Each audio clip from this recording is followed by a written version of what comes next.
பார்க்குறதுக்கு முதல்ல இந்த could, would and should are all used to talk about possible events or situations, but each one tells us something different.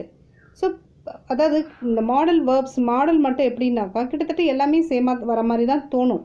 ஆனால் அது குறிப்பிட்ட இடத்துல வந்து இப்படி தான் சாத்தியம், இது தான் போடணுன்றது அது இருக்கும். அதனால தான் அந்த குட்டு வுட்டு ஷுட்டுன்றதை யூஸ் பண்ணுறது. இந்த பாசிபிலிட்டி அப்படின்றது வந்து என்னென்னா இயலக்கூடிய விஷயங்கள், இல்லை சாத்தியமா என்னால் முடியும் அப்படின்னு சொல்கிறேன், சாத்தியம் என்னால் முடியும், இட் இஸ் பாசிபிள் அப்படின்னு சொல்கிறேன். அந்த மாதிரி நிகழ்ச்சிகள் அந்த மாதிரி சுச்சுவேஷன்லாம் வரும்போது இந்த குட்டு வுட்டு அண்டு ஷுட்டு வந்து யூஸ் பண்ணுவாங்க. இது எப்படி யூஸ் பண்ணுறாங்கன்னு பாருங்கள்.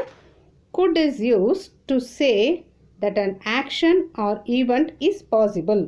could எப்படின்னா பாசிபிள்னா என்ன, இயலும் அப்படின்றதுக்கு யூஸ் பண்ணக்கூடியது could. would is used to talk about a possible or imagined situation. ஏதாவது நம்ம யோசிப்போம் இல்லையா, அந்த யோசிக்கிறது என்னால் முடியும்னு நம்ம வந்து அதை இமேஜின் பண்ணி சொல்கிறோம் இல்லையா, அப்போ வந்து wouldன்றதை யூஸ் பண்ணணும். and is often used when that possible situation is not going to happen. So அதாவது நடக்க போகிற விஷயத்தை அவங்க சொல்ல, நடக்க போகாத விஷயம் நம்ம யோசிக்கிறோம் இதை மாதிரி செய்யலாம் அப்படின்னு நம்ம யோசிப்போம் இல்லையா, அந்த டைமில் வுட்ன்றதை யூஸ் பண்ணுவோம் அப்படின்னு சொல்கிறாங்க.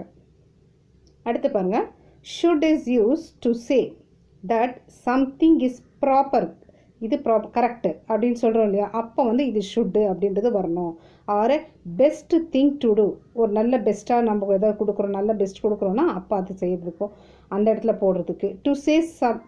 To say that someone or to do something or must do something, நீ பண்ணணும் அப்படின்னு சொல்லி அர்த்தம் சொல்கிறோம் இல்லையா, அப்போ அந்த ஷுட் யூஸ் பண்ணணும்.